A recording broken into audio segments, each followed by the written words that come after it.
Hello fellas and ladies, time to review some indie cinema. I'm of course talking about Wicked for Good, the grand conclusion of John M. Chu's two-part adaptation of the Wicked stage play. My mustache is bad. We follow up right after the first one. Elphaba is a societal outcast and propagandized as the Wicked Witch of the West in Oz. Meanwhile, Glinda has become a somewhat spokesperson for the wizard, who lies a lot. And then some stuff happens. That sounds like like a negative.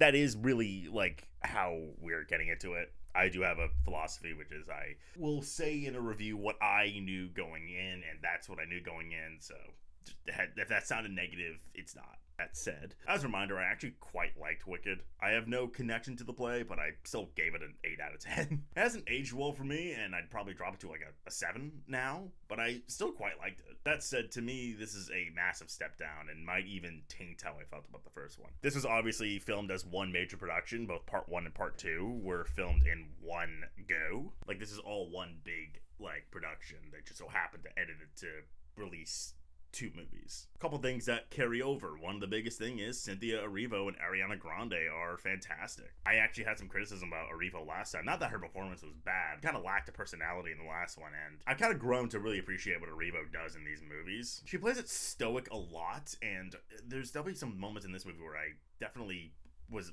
missing something from her, but she does do a great job with the emotional beats and the music. She's obviously got an unbelievable singing voice. Ariana Grande is still a revelation as an actress. She hits the comedic beats so flawlessly. If it's not funny, it's not really because she's not performing well. She has really great timing. She has a thing towards the end where she was singing, and I'm like, I already knew Ariana Grande could sing because she's Ariana Grande. It had this angelic like tone to her, and I was like, oh my God, that's unbelievable. And she does carry a lot of this film. Like, this movie is really more centered around her, like more than Elphaba. And I think Grande really does, she does a great job with what she's given, which I gotta be honest isn't great. But a couple things that carry over from the first movie: the set, the world building, the production value of this film, it's all terrific. It all is like beautiful sets. I just think John M. Chu didn't do a good job directing these movies.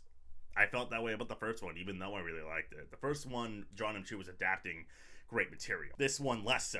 I rewatched In the Heights before, like, I went to go see this movie because I was just curious how I felt about him as a director after all these years. Because In the Heights came at a time where I really needed a movie like that, and I was curious, and I still felt that movie. And while In the Heights is by no means a perfect film, so much of that movie works because John M. Chu just had so much personality and style to the musical numbers and the way that the community is directed. These films just do not have a personality. The music numbers just feel like overstimulation and like background noise in a way. Like just a test of how fast a dancer could dance. And while that's not quite as present here, the musical sequence just did not stick out to me as particularly interesting. And dear Lord, it's so ugly. Like, this is Oz. It's supposed to be like a dream-like reality. This is just fucking gray, making these beautiful production designs and these sets like so murky. Is it low-hanging fruit?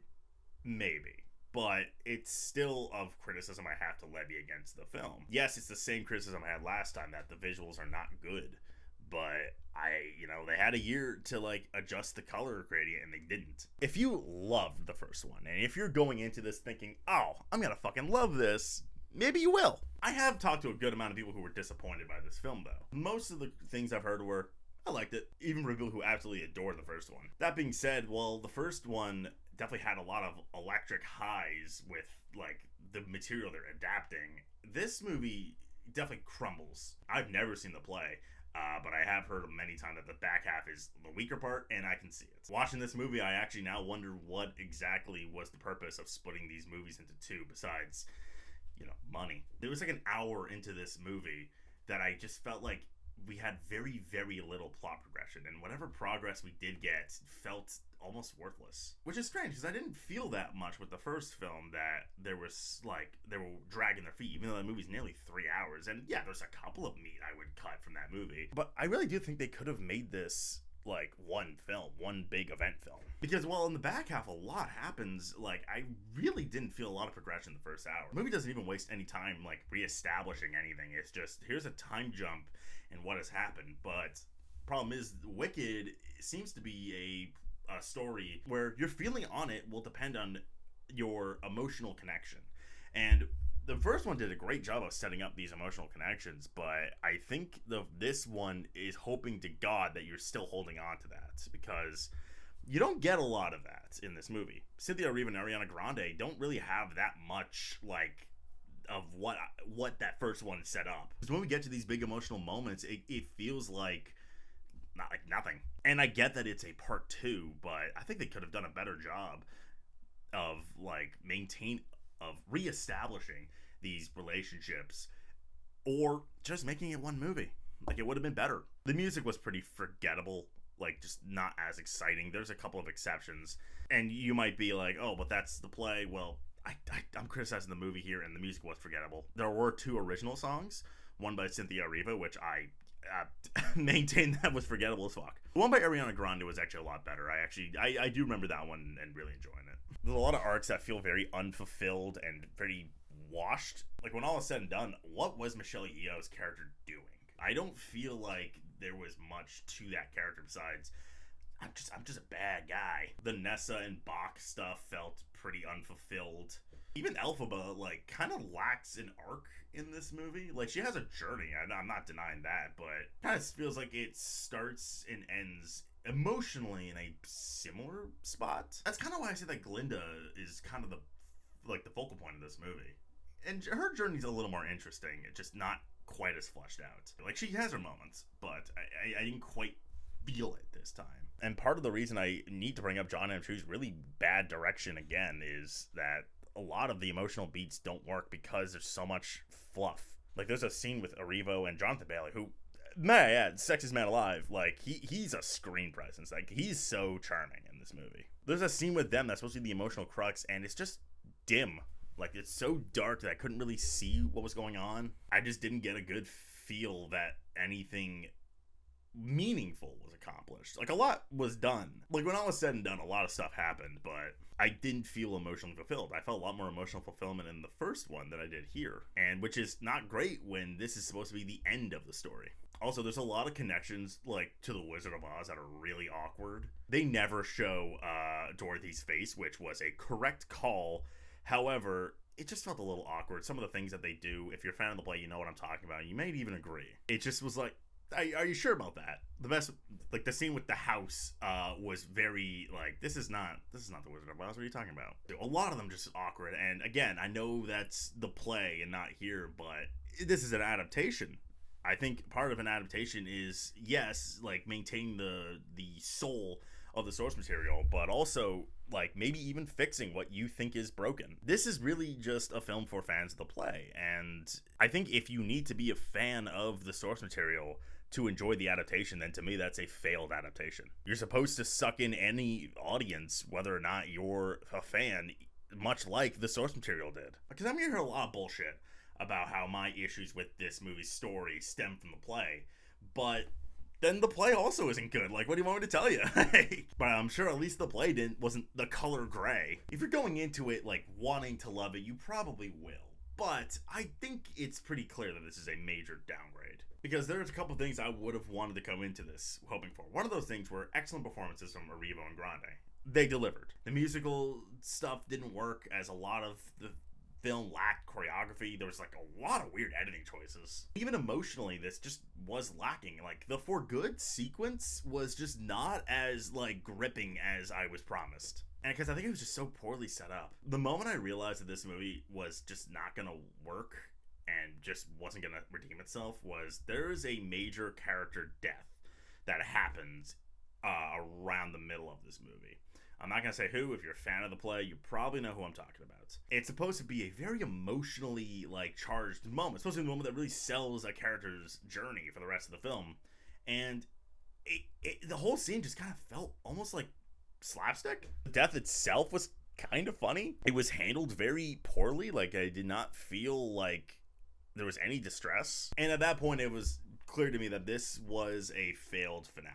I don't think it's a terrible movie. Again, there's stuff to admire here. It is still jarring that all these sets were built, and you got a great cast still, no matter what you feel. But if I have to leave this movie and think to myself, A, we didn't need this to be 2 films, but even worse, does it kind of ruin the first one for me? That's, to me, like, some sort of, even if I kind of come to the conclusion that the first one was not ruined, the fact that I have to think about it, to me, just says, this was maybe not so successful. Wicked for Good collapses the storied finale under the similar trappings of the first film's horrible visual aesthetic that hinders the excellent production values under John M. Chu's weak direction. But this time, Cynthia Erivo and Ariana Grande's amazing performances aren't enough to save it from awkward Wizard of Oz setups and a depressing lack of effective emotional stakes in a story that feels underbaked, perhaps ruining the legacy of the Wicked films. Although if you're a fan, I imagine this will do it for you. As for me, I'm giving Wicked for Good 4 John M. Chus out of 10.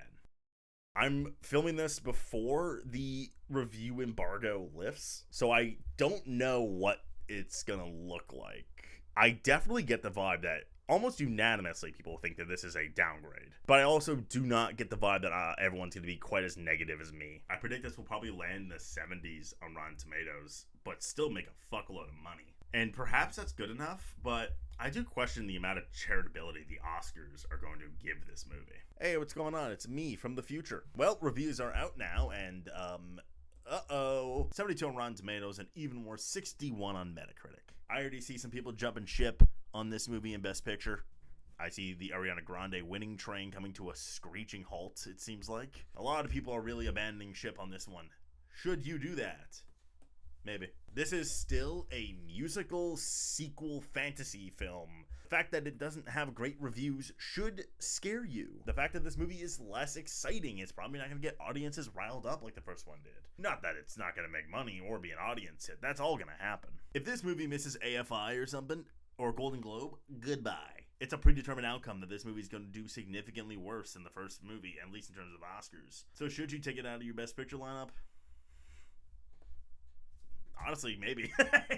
Like, Wakanda Forever had, like, similar reviews, like, definitely worse than the first one, and that didn't, I mean, it did fine, but, like, you know, you're gonna have to ask some questions we didn't think we had to ask. It'll probably still get that costume design nomination, but it's probably not gonna win anymore with old Frankenstein there. But now, what if it misses production design? Like, a lot of the production design is pretty much the same with the last movie. If the movie's not a strong picture contender, which it really probably just isn't at this point, could that miss? Could, like, visual effects miss? Makeup might miss. The Grande song might still get in. I wasn't even considering the Erivo song after I saw it and before the reviews. I think some tough questions are gonna have to be asked about Cynthia Erivo and Ariana Grande. I did have that theory at the beginning of the year that because those women were nominated for these same performances, that they might suffer. And now that the reviews are not great, they might suffer. Like, other than, like, an extra cry scene, like, Grande and Erivo didn't really do anything, like, to differentiate themselves from last year. I think this movie is definitely in trouble. We'll see what happens. Like, you know, it's not dead, but I definitely think we're not in a good place with this movie. Like, if this movie dipped to the 50s on Metacritic, goodbye. I don't think we should overestimate the charitability that the Oscars will give a film like this with not good reviews. Like, even Joker was, like, an Oscar bait drama at the end of the day that riled audiences up. I don't know if this is gonna rile audiences up. It's less exciting. So yeah, that's the update. Goodbye from the future. Let's grab and share. Bye bye. Don't hate me, Grande fans. I just telling the truth.